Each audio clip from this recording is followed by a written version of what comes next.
É muito importante que você preste atenção nesse vídeo porque Bolsonaro está enganando a imprensa com essa história de voltar atrás a respeito do STF. Só que isso é uma estratégia que ele está usando chamada guerra híbrida, que ele usou em 2018 com aqueles boatos de privatizar o Banco do Brasil e acabar com o 13º salário. Ele está usando novamente e a imprensa não percebeu. E enquanto isso, ele começa a já tumultuar os ambientes de votação para aumentar as abstenções. Então preste atenção nesse vídeo. E você percebeu essa estratégia do Bolsonaro, da guerra híbrida? Coloque nos comentários se sim, se ele está querendo tumultuar. Deixa o seu like porque nesse vídeo é essencial e claro, se inscreva no canal. Porque vocês bem estão vendo, vocês bem sabem que desde o dia do primeiro turno, quando foram encerradas as apurações dos votos, começou um zum, que o Bolsonaro agora ele teria uma força para poder caçar ministro do Supremo. Isso pode ser feito somente no Senado e o Senado formou uma maioria bolsonarista para abrir processos de impeachment contra ministros do Supremo. E em paralelo a isso, começou também um burburinho que Bolsonaro poderia aumentar a quantidade de ministros do STF, porque assim ele teria um controle total do judiciário, do executivo e também do legislativo. Porque com o aumento de vagas no número do STF e as vagas dos aposentados do ano que vem, Bolsonaro teria 8 ministros do Supremo, formando assim maioria. Nós também fizemos essa cobertura aqui no canal. Para entender todos esses detalhes, link aqui no card. E aí a imprensa também começou a repercutir esse assunto. E nos últimos 2 dias, isso ganhou força por conta da fala do Hamilton Mourão lá no Rio Grande do Sul, a respeito de impeachment de ministro do STF e aumento do número de ministros.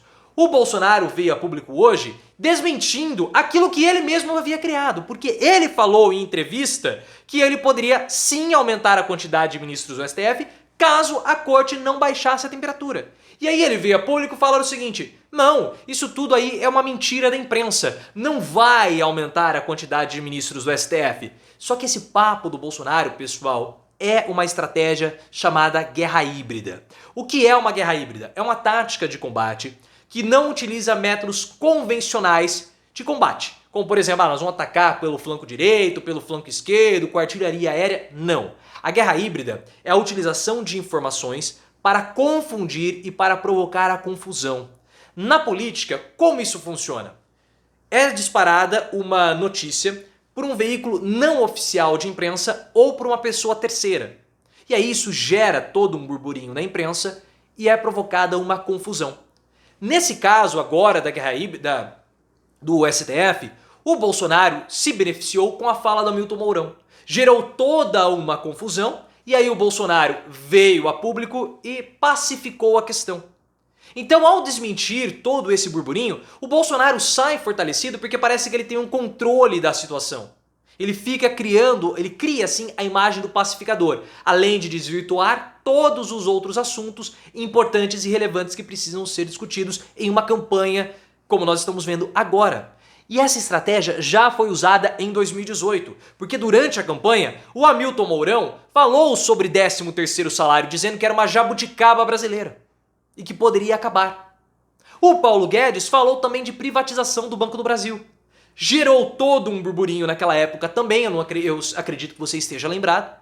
E aí o Bolsonaro surgia depois e falava o seguinte: não vai acontecer nada disso. Eu desautorizo o Paulo Guedes falar disso, eu desautorizo o Hamilton Mourão a repetir esse assunto também do 13º. Então o incêndio é criado artificialmente, o Bolsonaro vai, apaga esse incêndio e aí o que acontece? Ele fica bem na fita com uma imagem de pacificador, uma imagem fortalecida perante a população nacional. Eu explico direitinho isso aqui no livro O Idaí Desmitificando a Farsa Bolsonaro.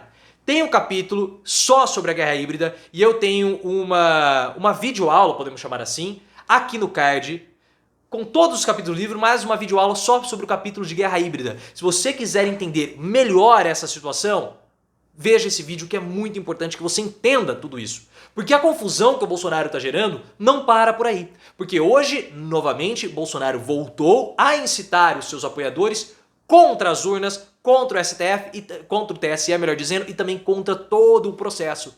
Porque ele falou o seguinte: eu quero que os meus apoiadores permaneçam no local de votação até o final da apuração. Eu quero que vocês façam uma espécie de contagem, que vocês fiscalizem todo o processo. E mais uma vez a imprensa não entende o Bolsonaro e cai na armadilha. Porque um monte de gente começou a falar a bobagem. Não, o Bolsonaro ele está se preparando para contestar o resultado do pleito. O Bolsonaro ele está com atitudes golpistas. Não, não é isso. Como esses caras são tapados? Primeiramente, contestar resultado é uma prerrogativa. Isso pode acontecer. O Aécio Neves fez em 2014 e ninguém falou absolutamente nada na imprensa. O que o Bolsonaro está querendo fazer é tumultuar os locais de votação para criar fila. Esse é o objetivo de Bolsonaro. Porque no primeiro turno, o Bolsonaro só não foi derrotado pelo Lula por conta das abstenções. E muitas pessoas deixaram de votar por conta da fila. Tava uma fila imensa, as pessoas foram embora. Porque no Brasil, o voto, apesar dele ser obrigatório, ele é facultativo. Por quê? É só você baixar um aplicativo, justificar a sua ausência e pagar R$2. É mais barato você faltar do que você pegar uma condução e ir votar.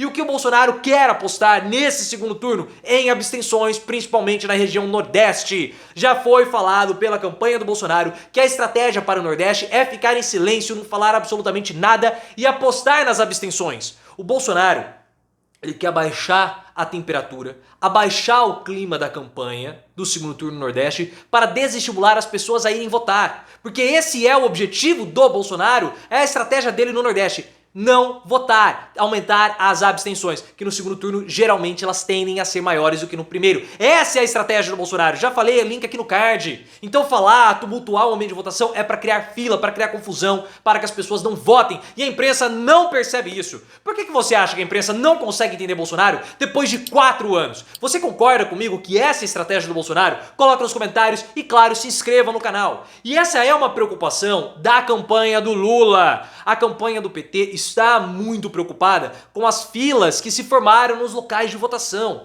Tanto que na semana passada houve uma reunião da campanha do PT junto com o TSE, junto com Alexandre de Moraes, que é o presidente do TSE. O principal objetivo dessa discussão era tentar trazer propostas ou tomar medidas para reduzir a quantidade de fila, porque o PT está preocupado com as abstenções. Lula só não ganhou por conta das abstenções. Se nós tivéssemos todos os brasileiros votando no domingo retrasado, Bolsonaro teria sido derrotado, porque as pesquisas mostraram isso. As pesquisas erraram, as pesquisas não erraram. Houve migração de voto no Ciro Gomes e as abstenções. Tanto que nós falávamos antes mesmo da apuração que Lula precisaria de 54% das intenções de votos para conseguir vencer no primeiro turno. Isso era um número seguro por conta das abstenções, tanto que faltou 2%. Faltaram 2% para que o Lula fosse o vencedor no primeiro turno, menos, 1,5%. Então essa é a estratégia do Bolsonaro. E enquanto a imprensa fica discutindo esses pormenores a respeito de golpe que não vai ter, a respeito do STF, o bolsonarismo se expande pelo submundo da campanha. Porque o que aconteceu? Vários apoiadores, puxadores de multidões do Bolsonaro viajaram para várias regiões no Brasil sem que a imprensa percebesse. Então Damares Alves e a Michelle Bolsonaro estão no norte. O Eduardo Bolsonaro e o Magno Malta foram para o Espírito Santo. O Nicolas Ferreira foi para o Nordeste.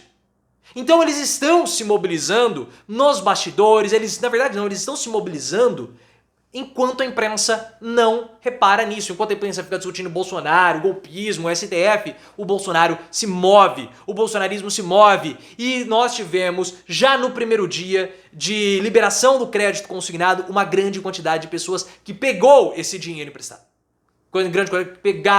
Pessoas que pegaram essa quantidade desse empréstimo da Caixa Econômica Federal. Bolsonaro está se mobilizando com uma máquina pública e a imprensa não está percebendo. E enquanto isso, o PT fica discutindo cor de camiseta de manifestante, de militante. Faça-me um favor, porque a Simone Tebet, ela chegou e falou o seguinte: não, nós temos que retirar o vermelho das ruas. Temos que retirar o vermelho das ruas. E aí, o que a campanha fez? Acatou. Falou agora para os militantes, para os manifestantes irem de branco. Mas o PT tem a cor, historicamente, é o vermelho. O PT está deixando um elemento importante da sua identidade, desmobilizando assim a militância, querendo tirar o ímpeto da militância por conta de cor de camiseta. Fora que a imagem, como nós vimos em Belo Horizonte, daquele mar vermelho de manifestantes, é muito impactante. De que adianta, então, o Lula vencer o Bolsonaro se nem as próprias cores o PT pode usar? Se nem as próprias cores do partido o PT pode usar? Se o MDB, se a Simone Tebet não tem cores, porque de fato eles não têm, é um catadão o MDB, deixa o PT ter.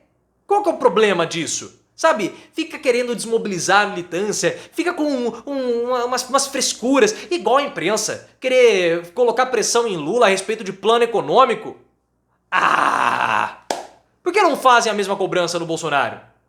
Por que não cobram o plano econômico do Bolsonaro? O Lula já falou o plano econômico dele na conversa que ele teve na Fiesp. O que a imprensa quer é que Lula divulgue quem vai ser o futuro ministro da economia. Só que isso não pode acontecer. Porque se isso acontecer, desmobiliza toda a campanha, deixam pessoas insatisfeitas. A imprensa fica com esses pedidos pueris porque ela quer só especular nome de ministro. E outra, elas querem que o Lula ganhe, a imprensa quer que o Lula ganhe, mas governe como o Bolsonaro. Então assim, se for pro Lula fazer todas essas concessões que ele já fez, porque o Alckmin como vice é uma concessão, de que adianta o Lula ganhar, sendo que ele vai fazer tanta concessão que vai virar um liberal? Aí não faz sentido algum.